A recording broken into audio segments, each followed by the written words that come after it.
Hi, today in front of me UleFone Armor 17 Pro, and I'll show you how to mute notification sound on this device. So first we should open the settings and then tap to the sound section.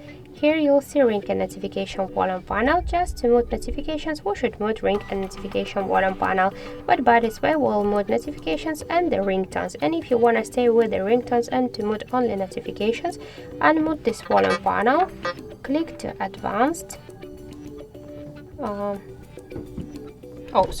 tap to notifications section and select switch your currently sound to none, then just tap to OK to save the changes, and by this way we'll mute on only our notifications but you will stay with the ringtones.